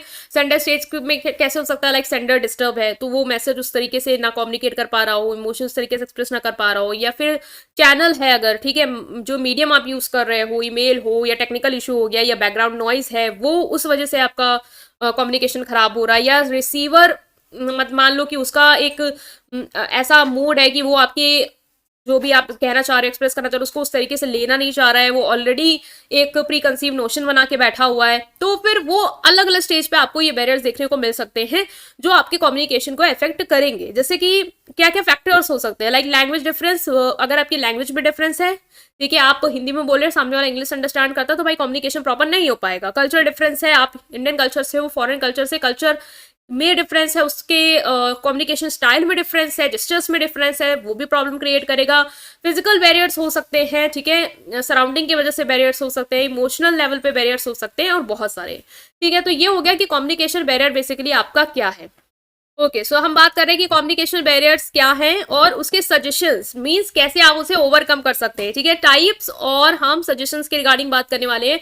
सो यहाँ पे भी आप डायग्रामेटिक प्रेजेंटेशन दे सकते हो कि कॉमन बैरियर्स क्या है, इस तरीके से साइकिल्स में बना सकते हो या इस तरीके फ्लो चार्ट में बना सकते हो, जो भी आपको सुटेबल लगे इस पॉइंट ऑफ व्यू में, मतलब कि पॉइंट ऑफ द टाइम में, क्योंकि आपके पास एग्जाम में टाइम कम होता है, तो आपको लग रहा हो कि मैं इसको इस तरीके से जल्दी जल्दी कर दूं, तो वो आप कर सकते हो। ऐसा नहीं कि वर्ड्स में काउंट नहीं होगा, ये काउंट होगा, तो एक प्लस पॉइंट भी हो जाएगा, प्रेजेंटेशन भी हो जाएगा, स्पेस भी अच्छा खासा कवर कर लेगा और इफेक्टिव भी लगेगा, ठीक है। Okay, so now we are starting with the first types of barrier, that is language barrier. Language barrier basically क्या होता है, जो भाषा की वजह से अगर आपका कम्युनिकेशन खराब हो रहा है, राइट। जैसे कि मान लो डिफरेंस है लैंग्वेज में, मैं हिंदी में बोल रही हूँ, आप इंग्लिश में अंडरस्टैंड कर पा रहे हो, तो अगर मैं हिंदी में आपको बोल रही हूँ तो आप नहीं समझ पाओगे कि मैं आपको क्या बोल रही हूँ, आपकी लैंग्वेज क्या है, आप इंग्लिश में समझ पाते हो, ठीक है। तो उसकी वजह से क्या होगा, आप मुझे गलत समझोगे या समझ ही नहीं पाओगे या मिसअंडरस्टैंड कर जाओगे, ठीक है, या मिस इंटरप्रेट कर जाओगे, आप मैं कुछ और बोली आप उसको किसी और तरीके से समझोगे। तो ये हो गया आपका कि लैंग्वेज की वजह से जब कोई बैरियर आ रही है या कम्युनिकेशन डिस्टर्ब हो रहा है, सो वो होगा आपका लैंग्वेज बैरियर। इस बैरियर को कैसे ओवरकम कर सकते हो, तो यहाँ पे मैंने सजेशन को साथ में लिख दिया, आप हाईलाइट कर सकते हो, ठीक है, कि हमने यहाँ पे सजेशंस की बात की, क्योंकि क्वेश्चन में दो चीज पूछी गई है आपको, कि आपको पहला तो बताना है कि टाइप्स क्या हैं, और उसके साथ साथ आपको सजेशंस देने हैं कि उनको कैसे ओवरकम कैसे करोगे, मतलब उसको कैसे आप हटा सकते हो उस बैरियर को, ठीक है। तो यहाँ पे सजेशन साथ में है कि आप अगर ओवरकम करना चाह रहे हो तो आप सिंपल और क्लियर लैंग्वेज यूज करो, ठीक है। ऐसी लैंग्वेज नहीं यूज करनी जो बहुत ही टेक्निकल हो। मान लो लैंग्वेज सेम है, इंग्लिश ही है, बट आप ऐसे टर्मिनोलॉजी यूज कर रहे हो जो मैंने कभी सुनी ही ना हो, ठीक है। आप ऐसे ऐसे वर्ड यूज कर रहे हो जिसकी ग्रामर मुझे आती नहीं है, तो फिर मैं कहाँ उसको समझ पाऊंगी, ठीक है। तो लैंग्वेज सिंपल होनी चाहिए, क्लियर होनी चाहिए, टेक्निकल टर्म्स नहीं यूज करने। अगर आपको लग रहा है कि नॉर्मल लोग बैठे हैं जिनको उस फील्ड की नॉलेज नहीं है, लाइक मेडिकल्स के लोग हैं, तो वहां पे आप टेक्निकल मेडिकल टर्म यूज कर सकते हो, as all other doctors they know. But कोई वैसा फील्ड का नहीं है, उससे बातचीत हो रही है, तो वहां क्यों यूज करना है आपको, उसे क्या पता उस बारे में। तो वो सारी चीजें ट्रांसलेशन प्रोवाइड कर सकते हो। मान लो डिफरेंस इन लैंग्वेज में, वो इंग्लिश समझता है, आप हिंदी बोले, तो हिंदी को ट्रांसलेट करो इंग्लिश में फिर, ताकि वो उसको समझ पाए अगर वो चीज जरूरी है तो। और फीडबैक इंकरेज कर सकते हो आप, ताकि ये समझ पाओ कि सामने वाला आपकी भाषा को, आपकी लैंग्वेज को, आपकी वे ऑफ कम्युनिकेशन को, जिस तरीके से आप जो कम्युनिकेट करना चाह रहे थे ऑब्जेक्टिव को, वो समझ गया। तो लैंग्वेज बैरियर क्लियर हुआ। नेक्स्ट है कल्चरल बैरियर। कल्चरल बैरियर क्या होता है, कल्चर डिफरेंसेस होते हैं, हर कल्चर का अलग बात करने का तरीका है, अलग वैल्यूज है, अलग नॉर्म्स हैं, जिसकी वजह से भी मिसअंडरस्टैंडिंग हो सकती है। जैसे कि फॉरेन का कल्चर अलग है, वो लोग अलग तरीके से बात करते हैं, उनका एक्सेंट अलग है, वो अलग तरीके से बात करते हैं, उनके अलग तरीके की वैल्यूज हैं। लाइक उनके लिए मान लो कहीं कोई मान लो नॉन वर्बल क्यूज यहाँ पे नॉर्मल है, बट वहां पे उस चीज को नहीं अच्छा कंसीडर किया जाता है, तो फिर वो डिफरेंस है, ठीक है। जैसे कि एक होता है कि फिजिकल डिस्टेंस को लेके, हमारी कंट्री में इतना नहीं, हम लोग फिजिकली मान लो कि डिस्टेंस कम करके बात करते हो, है ना, एक प्रॉपर डिस्टेंस होता है लोगों के बीच में। बट फॉरेन कल्चर्स में, कुछ कंट्रीज में ऐसा नहीं होता है, अगर आप ज्यादा दूर है तो सोच रहे हैं डिसरिस्पेक्ट हो रही है हमारी। तो वो एक लैंग्वेज नहीं, कल्चरल बैरियर है, ठीक है। कल्चर में डिफरेंस है, जिसकी वजह से मिसअंडरस्टैंडिंग हो सकती है। वो आपको आपकी उस जेस्चर को अलग तरीके से कंसीडर कर सकते हैं, जबकि वो जेस्चर उस तरीके से नहीं था। तो इस तरीके के कल्चरल बैरियर को कैसे ओवरकम कर सकते हैं, पहले तो कल्चरल डिफरेंस को जानो, समझो, एजुकेट करो सामने वाले के कल्चर के बारे में खुद को, कि उसके कल्चर में कैसी चीजें चलती हैं, ठीक है। उसके पर्सपेक्टिव को रिस्पेक्ट करो और उसके तरीके की कम्युनिकेशन स्टाइल को आप अडॉप्ट करने की कोशिश करो, क्योंकि तभी आप उसको समझ पाओगे और तभी आप उसे कम्युनिकेट प्रॉपर कर पाओगे और अपनी चीजों को अंडरस्टैंड करा पाओगे। नेक्स्ट है फिजिकल बैरियर। फिजिकल बैरियर्स मतलब आसपास की जो फिजिकल इन्वायरमेंट से आ रहे हैं, लाइक नॉइस हो रही है, मैं आपसे बात कर रही हूँ, आसपास के लोग डिस्टर्ब कर रहे हैं अगर, तो फिर वो नॉइज है जो हमारे आपके कम्युनिकेशन को डिस्टर्ब करेगा। डिस्टेंस हो सकता है फिजिकल बैरियर में, मान लो मैं आपसे यहाँ बात कर रही हूँ और आप बहुत पीछे वाले रूम में हो, तो मैं अगर आपको चिल्ला चिल्ला के बोल रही हूँ तो आप तक मेरी आवाज नहीं जाएगी। डिस्टेंस की वजह से हमारा कम्युनिकेशन डिस्टर्ब होगा। ऑडियो विजुअल इक्विपमेंट पुअर है, मान लो हम जिस तरीके से बात कर रहे हैं, यूट्यूब है, यहाँ पे हैक नहीं, ये मतलब एक हो गया ना, एरर आ गया, या मान लो आपको मेरी ऑडियो नहीं क्लियर आ रही है, या आपको विजुअल मतलब स्क्रीन नहीं समझ में आ रही है, कम्युनिकेशन क्या होगा, डिस्टर्ब हो जाएगा। तो इसको कैसे ओवरकम कर सकते हैं, ऐसा इन्वायरमेंट चूज करो भाई जहाँ पे नॉइज ना हो, ठीक है, डिस्ट्रैक्शन को मिनिमाइज कर पाओ, बैकग्राउंड नॉइज को मिनिमाइज कर पाओ, टेक्नोलॉजी इफेक्टिव हो, ऐसा ना हो कि वहाँ पे ऑडियो विजुअल को कोई डिस्ट्रप्शन आए, अच्छे इक्विपमेंट यूज करनी है, अच्छी टेक्नोलॉजी यूज करनी है, विजिबिलिटी क्लियर हो, ऑडिबिलिटी क्लियर हो, सुन पाए सामने वाला क्लियरली। तो ये सब चीजें से आप ओवरकम कर सकते हो। इमोशनल बैरियर क्या है, इमोशन जैसे कि एंग्जाइटी, फियर, डिस्ट्रस्ट, ये सारी चीजें, मतलब कि कम्युनिकेशन में डिस्ट्रस्ट है, आप एक दूसरे वाले जिससे आप बात कर रहे हो उस पर आपको भरोसा ही नहीं है, ठीक है, आप उस पर भरोसा नहीं कर पा रहे हो, या फिर आपको डर है, डर की वजह से अपनी चीजों को एक्सप्रेस नहीं कर पा रहे हो, एंग्जाइटी है, आप फ्रस्ट्रेटेड हो, तो आप कम्युनिकेट प्रॉपर कैसे कर पाओगे। तो इस तरीके के बैरियर्स भी आपके कम्युनिकेशन को खराब करेंगे। इनको ओवरकम करने के लिए क्या करना है, अगर आपको सामने वाली पार्टी पे ट्रस्ट नहीं है, जैसे सुपीरियर सबऑर्डिनेट पे ट्रस्ट नहीं करते, तो वो उनसे कम्युनिकेट नहीं करना चाहते, उनके आइडियाज नहीं लेना चाहते, उनको लगता है ये जूनियर ये क्या बताएगा, तो वो ओवरकम करने के लिए आपको ट्रस्ट लाना होगा दूसरों के साथ, ठीक है, उस भरोसा करना होगा, एक सपोर्टिव इन्वायरमेंट क्रिएट करना होगा जहाँ पे लोग डरे ना आपसे कुछ कहने में, ठीक है, उनके अंदर एंग्जाइटी ना हो, नॉन थ्रेटनिंग इन्वायरमेंट हो, एक्टिव लिसनिंग प्रैक्टिस करनी है आपको, एम्पैथी शो करनी है, ताकि जो भी आपके इमोशंस है उसको आप ओपनली क्या कर पाओ, कम्युनिकेट कर पाओ। परसेप्शन बैरियर क्या है? परसेप्शन बेसिकली आपकी सोच में क्या डिफरेंस है या आप किस तरीके से मैसेज को इंटरप्रेट करते हो। मान लो आप किसी चीज को जैसे एक 9 है, ठीक है, सामने वाला 9 को 9 देख रहा है और दूसरा वाला 9 को 6 देख रहा है, तो हमारी परसेप्शन में, हमारे way of taking the things में क्या है, डिफरेंस है, जिसकी वजह से भी कम्युनिकेशन बैरियर आ सकता है। मैं कुछ बोल रही हूँ और आपको उसको किसी और तरीके से लेके जा रहे हो, जो कि मैं उस तरीके से कह नहीं रही थी। तो इस तरीके से भी डिफरेंस जो है ओपिनियन में, मैसेज को इंटरप्रेट करने में, उसकी वजह से भी कम्युनिकेशन खराब हो सकता है। इसको ओवरकम कैसे करेंगे? अपनी एक्सपेक्टेशन को क्लैरिफाई करके, इंटेंशन को क्लियर करके, भाई मैं इस इंटेंशन से बोल रही हूँ, तो इसी इंटेंशन से चीजों को समझो, इसी इंटेंशन से कम्युनिकेशन को आगे बढ़ाओ, इसी इंटेंशन से मुझे फीडबैक दो। फीडबैक लेके कि वो कैसे समझा है, उसने मेरे परसेप्शन को वैसे ही लिया जैसे मैंने कहा है, या उसने कुछ अलग तरीके से लिया है। ठीक है, एजम्पशन अवॉइड करना है, पहले से ही कुछ नहीं अज्यूम करने बैठ जाना है। आपको एग्जैक्ट सटीकता से वही समझना है जो सामने वाला आपको कहना चाह रहा है।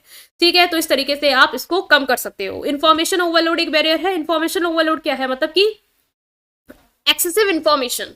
जब रेसिपेंट जो है, जिससे आप बात कर रहे हो, उसको आप बहुत सारी इन्फॉर्मेशन दिए जा रहे हो, भाई वो इतना ज्यादा भर जाएगा इन्फॉर्मेशन से कि एक टाइम पे वो ब्लास्ट हो जाएगा, उसको कुछ याद ही नहीं रहेगा आपने उसको बोला क्या था। ठीक है, तो इतना इन्फॉर्मेशन ओवरलोड नहीं करनी है आपको। तो ओवर का इन्फॉर्मेशन ओवरलोड, वही मैसेज बताओ जो की है, जो इंपॉर्टेंट मैसेज है। कहानी ना बताओ, जो इंपॉर्टेंट पॉइंट है उनको हाईलाइट करो। जैसे बहुत लोग पेपर में क्या करते हैं, कहानी लिख के आते हैं, ठीक है, तो सामने वाले के पास जो आपका कॉपी चेक कर रहा होता है ना, वो इन्फॉर्मेशन ओवरलोड रहती है उसके ऊपर। वो सोचता है भाई क्या कहानी लिखी है तुमने, वो नहीं समझना चाहता, उसे टाइम वेस्ट नहीं करनी है। की पॉइंट हाईलाइट करो ताकि वो वही चीज पढ़े जो आपके क्वेश्चन में पूछी गई है। ठीक है, इंफॉर्मेशन को लॉजिकली ऑर्गेनाइज करो। ठीक है, एक ऑर्डर में लिखो चीजों को, हो सके तो डायग्राम यूज करो, इंपॉर्टेंट पॉइंट हाईलाइट करो। अननेसेसरी डिटेल्स, बार बार एक ही चीज को लिखे जा रहे हो, वो चीज अवॉइड करनी है आपको। ठीक है, ताकि वो इफेक्टिव कम्युनिकेशन हो। ये भी आपका कम्युनिकेशन डिस्टर्ब करता है, इन्फॉर्मेशन ओवरलोड। तो पेपर में भी ऐसा नहीं करके आ रहा है कि इन्फॉर्मेशन ओवरलोड करके आ जाओ, नंबर ज्यादा मिलेंगे, कुछ नहीं मिलेगा। लैक ऑफ फीडबैक का क्या है कि अगर फीडबैक नहीं है, एब्सेंस है फीडबैक का, तो वो इफेक्टिव कम्युनिकेशन प्रिवेंट कर सकता है। मतलब ये भी एक बैरियर हो सकता है, लैक ऑफ फीडबैक। अगर आपको सामने वाले से फीडबैक नहीं मिल रहा है कि आपने जो कम्युनिकेट किया है वो समझ पाया, नहीं समझ पाया है, तो वो भी एक कम्युनिकेशन डिस्टर्ब क्रिएट करता है। इस बैरियर को कैसे ओवरकम करेंगे? ओपन कम्युनिकेशन को इनकरेज करके, फीडबैक को इनकरेज करके। मीन्स आप सामने वाले रेसिपेंट से बोलेंगे कि फीडबैक दो, ताकि आप ये समझ पाओ कि सामने वाला वो समझ पाया है या नहीं जो आपने उससे कम्युनिकेट किया है। ठीक है, अपॉर्चुनिटीज देना सामने वाली पार्टी को, रिसीवर को, कि वो क्लैरिफाई कर पाए, वो आपसे डाउट पूछ पाए। कोई मिसअंडरस्टैंडिंग है तो उसको ऑलरेडी वो इंटरप्ट करके रखे, और आप मतलब अननेसेसरी इंटरप्ट नहीं करके, लेकिन एट द एंड वो पूछे और आप उसकी मिसअंडरस्टैंडिंग को ऑन द स्पॉट क्या करो, क्लियर करो। ठीक है, तो फीडबैक होना चाहिए, वो इनकरेज करना है आपको, नहीं है तो बैरियर आएगा। पुअर लिसनिंग इसके, सामने वाले जिससे आप बात कर रहे हो उसको वो नहीं सुन पाता सही से। ठीक है, इनफेक्टिव लिसनिंग है। मान लो आप उससे बात करें, वो कहीं और खोया, लेकिन मैं अभी आपको पढ़ा रही हूँ और आप कहीं कुछ और सोच रहे हो एग्जाम में क्या लिख के आऊंगा, तो फिर आप नहीं समझ पाओगे मैं आपसे क्या कम्युनिकेट कर रही हूँ। आप लिसन ही नहीं कर रहे हो। ठीक है, वो इनफेक्टिव है, जिसकी वजह से कम्युनिकेशन क्या होगा, मिसकम्युनिकेट होगा। आपको मैंने कुछ और बताया, आपको कुछ वहां कुछ और याद आ जाएगा, वो लिख के आओगे, गलत हो जाएगा। ठीक है, तो इसको भी आपको ओवरकम करना है। इसको कैसे ओवरकम करोगे?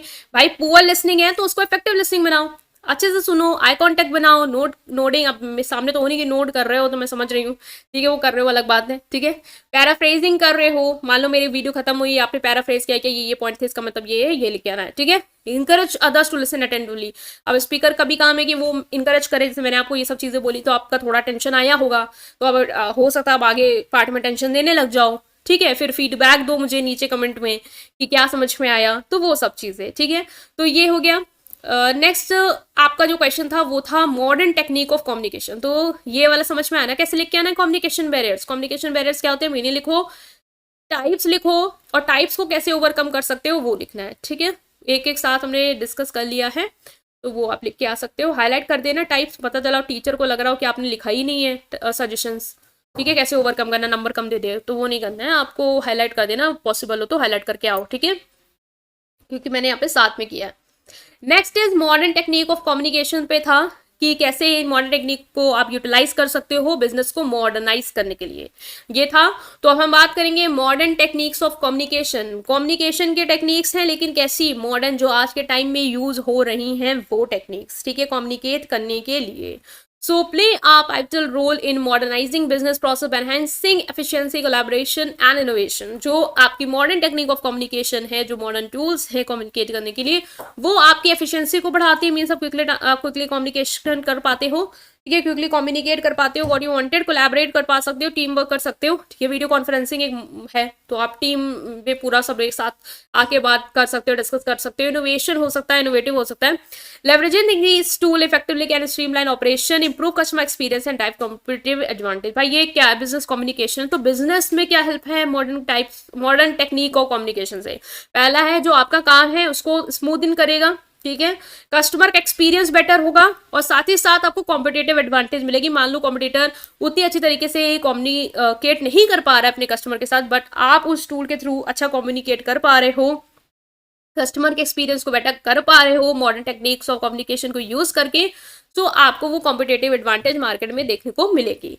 तो इस तरीके से आप इसको लिख के आ सकते हो कि मॉडर्न टेक्निक ऑफ कम्युनिकेशन क्या है, ये किस तरीके से आपका रोल प्ले कर रहा है।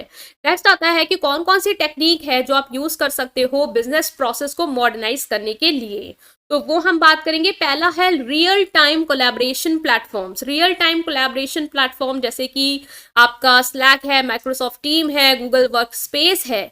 गूगल वर्क स्पेस आपने देखा होगा, इसमें क्या होता है, इंस्टेंट मैसेजिंग हो सकती है, आप तुरंत मैसेज कर सकते हो, तुरंत फाइल शेयर कर सकते हो, टीम के साथ कोलैबोरेट कर सकते हो। लाइक गूगल वर्क स्पेस पे लोग कनेक्टेड हैं, ठीक है, ग्रुप बना है, वहां पे आपने जो शेयर करना शेयर कर सकते हो, जो ग्रुप शेयर करना चाहता है शेयर कर सकता है, फाइल शेयरिंग हो सकती है, इंस्टेंट आप एक दूसरे को रिप्लाई कर सकते हो, एक रियल टाइम कोलैबोरेशन हो सकता है, मतलब उसी समय पे आप एक दूसरे से कर सकते हो, कम्युनिकेट कर सकते हो, डॉक्यूमेंट को कोलैबोरेट कर सकते हो। इससे क्या होगा, आपका वर्क प्रोसेस स्मूथली चलेगा, जिस टाइम पे जो उस इन्फॉर्मेशन की जरूरत थी वो आपको मिल जाएगी, उस हिसाब से आप डिसीजन ले सकते हो, प्रॉब्लम सॉल्व कर सकते हो। ये ईमेल क्लटर की रिड्यूस करता है, मतलब कि ईमेल भेज रहे हो तो फिर बंडल ऑफ ईमेल आ रहे, फिर देखना, शॉर्ट लिस्ट करना, वो नहीं। एक वर्क स्पेस है, वहाँ पे सारी इंपॉर्टेंट इन्फॉर्मेशन आ रही है, आप आराम से देख सकते हो, और इससे टीम प्रोडक्टिविटी भी बढ़ती है, एक साथ कनेक्टेड हो सब लोग और एक साथ इन्फॉर्मेशन को शेयर कर पा रहे हो, ये सारी चीज़ें। तो ये होगा आपका, और बिजनेस में तो ऑफकोर्स ये सब चीज़ें बहुत इंपॉर्टेंट हैं। तो ये हो गया आपका पहला। तो बहुत सारे हैं यहाँ पे, जैसे real time collaboration platform, video conferencing, cloud based document management, social media engagement, cellular phones, fax, artificial intelligence and chatbots, और भी हैं।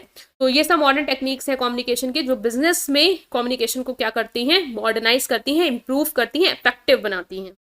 Next is video conferencing solution. आप वीडियो कॉल यूज कर सकते हैं, लाइक आपने देखा होगा जूम मीटिंग, गूगल मीट, ये सब क्या है, एक वर्चुअल मीटिंग होती है, आपस में सब लोग एक दूसरे को देख पा रहे हैं, फेस ऑफ कर पा रहे हैं, प्रेजेंटेशन शेयर कर रहे हैं, स्क्रीन शेयर कर रहे हैं, ठीक है, ट्रेनिंग सेशन उसके थ्रू। आपने देखा होगा बहुत सारे ऑनलाइन जो आजकल जॉब दे रहे हैं वो सब ऑनलाइन भी प्लेटफॉर्म के थ्रू अपनी ट्रेनिंग भी प्रोवाइड करते हैं, ठीक है। तो इससे क्या हो रहा है, जोग्राफिकल बैरियर कम हो रहा है भाई।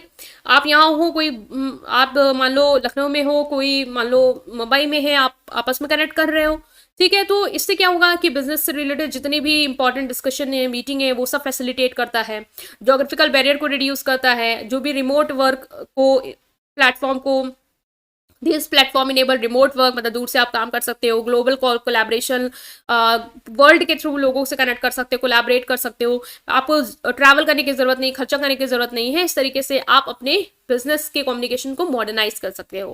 Cloud based document management, cloud storage and document management solution such as Dropbox, Google Drive और SharePoint enable secure storage and access and sharing of document from anywhere any time. आपने पढ़ा होगा Google drive होता है, ठीक है, ये तो देखा ही होगा, ड्रॉपबॉक्स नहीं तो गूगल ड्राइव देखा होगा। इसमें क्या होता है, आपने जो भी इंपॉर्टेंट डेटा है, इंपॉर्टेंट डॉक्यूमेंट्स है बिजनेस रिलेटेड या कोई भी इंपॉर्टेंट चीज़ें हैं, वो उसको स्टोर कर सकते हो, और कहीं भी हो आप उसको वहाँ पे एक्सेस कर सकते हो। मान लो आपकी गैलरी में नहीं है वो चीज़ें, बट उस ड्राइव में है, तो उस ड्राइव के थ्रू आप उसको निकाल सकते हो, उसको पढ़ सकते हो, कहीं भी हो, ठीक है। By centralising document management, ensuring version control and tool streamline collaboration. भाई ऐसी जगह जैसे गूगल ड्राइव है जिसमें बहुत लोग एक्सेस है उनके पास, तो वो आपस में उस टूल के थ्रू देख सकते हैं, कोलैबोरेट कर सकते हैं, डेटा सिक्योरिटी रहेगी, और रिमोट वर्क फैसिलिटेट करता है, मोबाइल एक्सेस, मोबाइल के थ्रू कहीं भी एक्सेस कर सकते हो, ये सब चीज़ें, तो ये भी एक बेनिफिट है। Social media engagement, social media platform जैसे लिंक्डइन हो गया, ट्विटर हो गया, इंस्टाग्राम हो गया, ये कस्टमर के साथ एंगेजमेंट के लिए एक प्लेटफॉर्म देता है। आपको पता है आजकल इंस्टाग्राम में इतने एड्स आते हैं, वो क्या कर रहा है, कस्टमर के साथ आप अपने बिजनेस को प्रमोट कर पा रहे हो, ठीक है, मार्केट रिसर्च कर पा रहे हो। मान लो एक सर्वे आ गया, ठीक है, उसको फिल किया, तो वो लोगों के बारे में क्या ऑडियंस चाह रही है, क्या उनका फीडबैक हमारे पर्टिकुलर ऑफर के रिगार्डिंग, वो आप गैदर कर सकते हो, ठीक है। So business can reach wider audience, gather customer feedback and tailor their offering to meet the market demand. तो इस तरीके से भी आप अपने बिजनेस की कम्युनिकेशन को मॉडर्नाइज कर सकते हो, कस्टमर के रिलेशनशिप को इन्हांस कर सकते हो। सेलुलर फोन मतलब कि फोन, मोबाइल फोन जो कि स्मॉल इन साइज होते हैं, कहीं भी ले जा सकते हो, इजिली कनेक्ट कर सकते हो, ये भी एक कम्युनिकेशन का जरिया है, ठीक है। तो ये भी लिख सकते हो। आर्टिफिशियल इंटेलिजेंस चैटबॉट आपने देखा होगा, जब भी किसी मिंत्रा हो गया, कोई हो गया, फ्लिपकार्ट हो गया, वहाँ पे आर्टिफिशियल चैट बॉट होते हैं, आप चैट करते हो तो कस्टमर सपोर्ट मिलता है आपको, ठीक है। वो आपको ऑप्शन देता है जिसमें आप सेलेक्ट करते हो, सेल इंक्वायरी हो या कोई भी इन्फॉर्मेशन आप चाहते हो वो आपको मिल जाती है, इंस्टेंट रिस्पॉन्स मिलता है, 24/7 सपोर्ट है भाई, आप कभी भी इनको क्वेश्चन पूछ सकते हो, चाहे रात के 2 बज रहे हो, 3 बज रहे हो, 4 बज रहे हो। तो कस्टमर सेटिस्फेक्शन इनहांस कर रहा है बिजनेस इन इस मॉडर्न कम्युनिकेशन के थ्रू, टूल के थ्रू, ठीक है। रिस्पॉन्स टाइम रिड्यूस कर रहा है, तुरंत रिस्पॉन्स मिल रहा है, कस्टमर सर्विस का प्रोसेस मॉडर्नाइज हो रहा है, ये है। Next is fax. फैक्स एक टेक्निक है इलेक्ट्रॉनिक कम्युनिकेशन की, जहां पे photocopies of the document are send with the help of telephone line.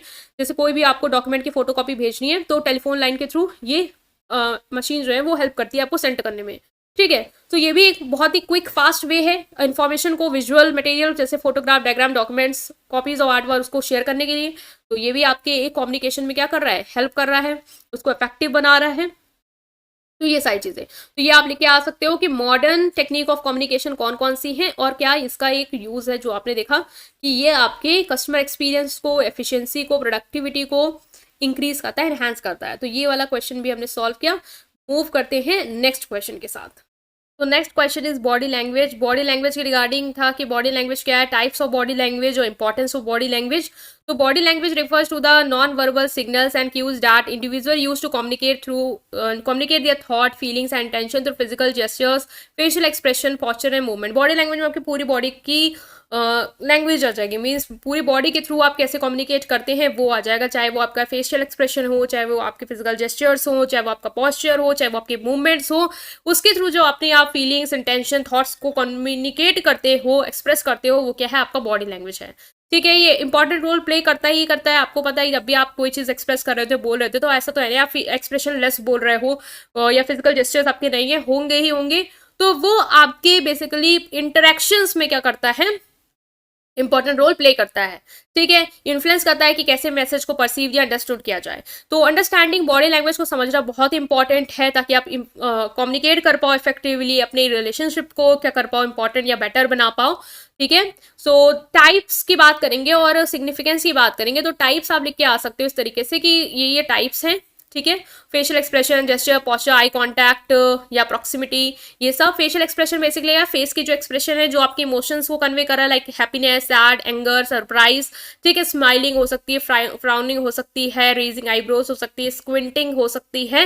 ये सब एग्जाम्पल है किसके, आपके फेशियल एक्सप्रेशन के, जो आपके एक इमोशन, आपके जो स्टेट है, जो आप एक्सप्रेस करना चाह रहे हो वो एक्सप्रेस कर रहा है। जेस्चर्स हो सकते हैं लाइक आपके जो हैंड मूवमेंट्स हैं, आर्म मूवमेंट्स हैं, बॉडी लैंग्वेज, बॉडी मूवमेंट्स हैं, जैसे आप हैंडशेक कर रहे हो, थम्स अप कर रहे हो, वेव कर रहे हो, पॉइंटिंग कर सकते हो, जैसे मैं कर रही हूँ, ये सब भी आपकी क्या कर रहे हैं, आपके जो थॉट्स हैं, आइडियाज हैं, या जो आप एक्सप्रेस करना चाह रहे हो उसको सपोर्ट कर रहे हैं या कन्वे कर रहे हैं।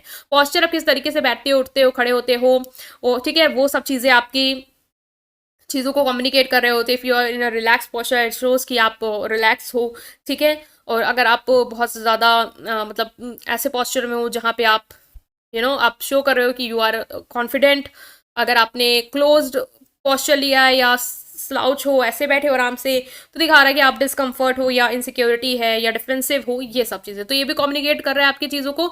आई कांटेक्ट, अगर आप किसी के साथ बात कर रहे हो, एंगेज हो, तो आप उससे आई कांटेक्ट कर रहे होगे, ये शो कर रहा है आप इंटरेस्टेड हो। इधर उधर देख रहे हो तो ये शो कर रहा है कि आप या तो डिस्कम्फर्ट हो, डिसऑनेस्ट हो या शाइनेस है आप में।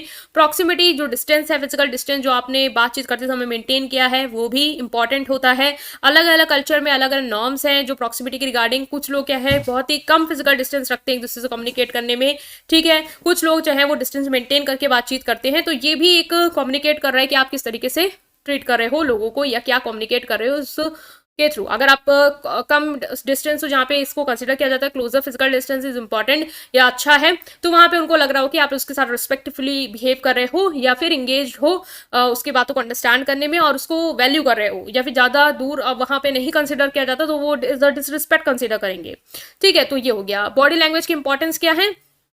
पहला है, देखो वर्बल कम्युनिकेशन को कॉम्प्लीमेंट्स करता है, आप बोल रहे हो फेशियल एक्सप्रेशन के साथ सपोर्ट कर रहे हो उसको, ठीक है, या फिर जेस्चर्स कर रहे हो तो आप जो बोल रहे हो उसको और ज़्यादा इफेक्टिव बना देगा।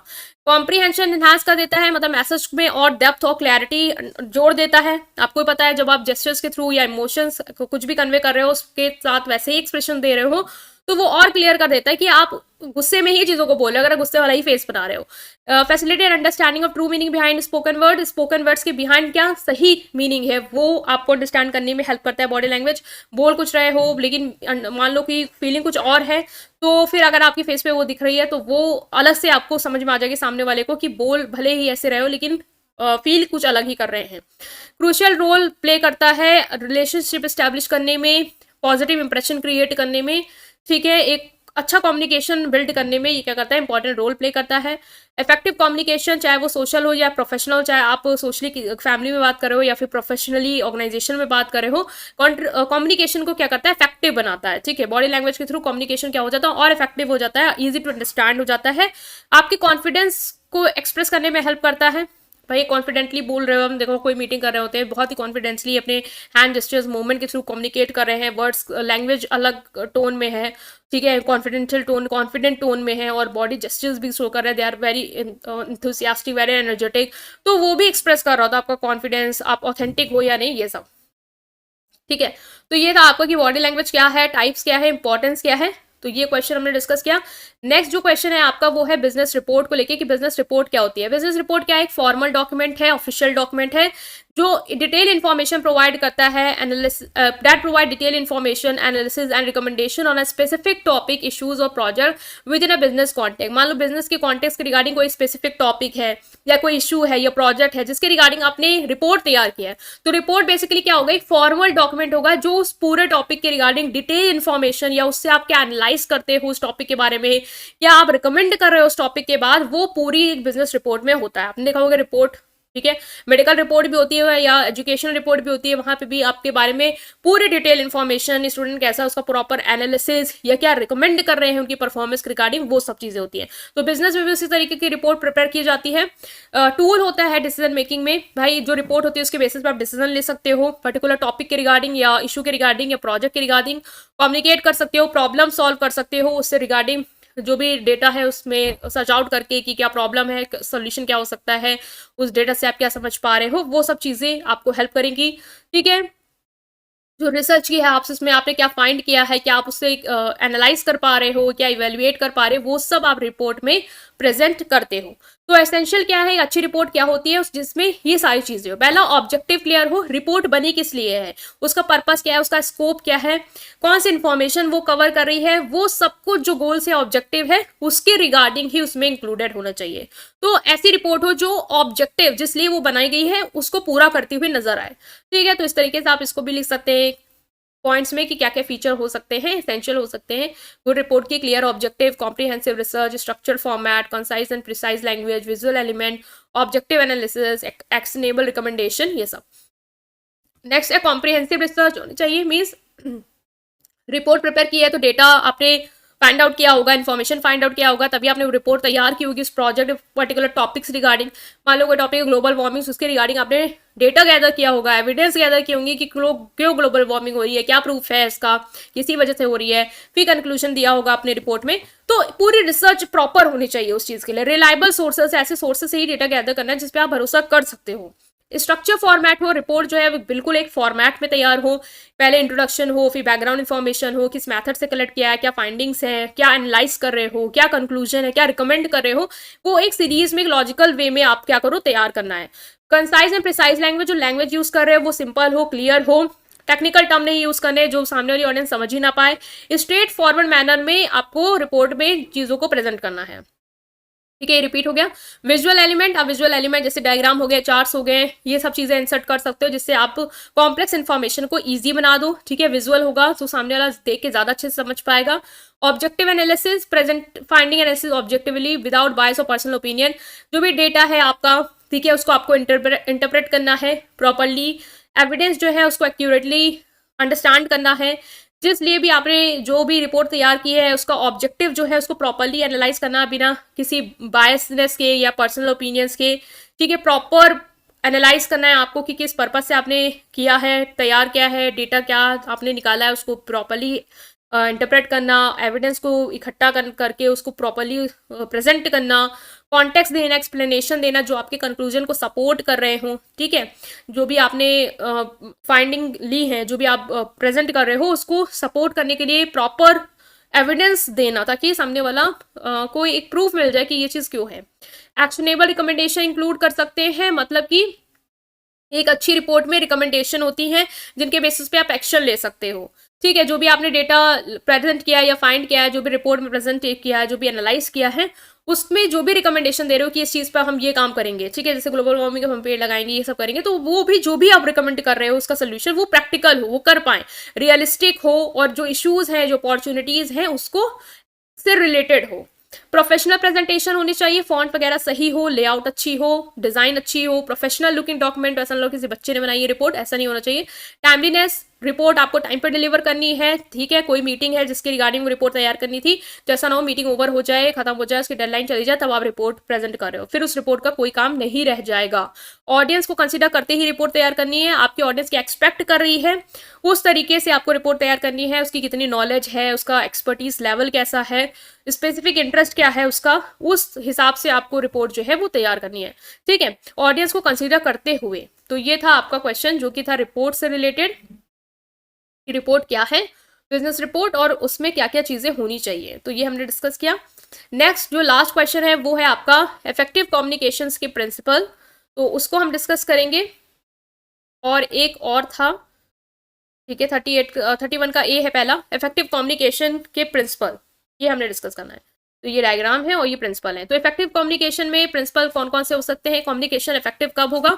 जब आप जो कम्युनिकेट करना चाह रहे हो वो बिल्कुल एग्जैक्टली कम्युनिकेट कर दो और सामने वाला उसको उसी तरीके से समझ जाए, आपका पेयर पर्पज जो है वो पूरा हो जाए। तो पहला है आप कौन कौन सी चीजें होनी चाहिए? Correctness, completeness, courtesy, consideration, clarity, conciseness and concreteness.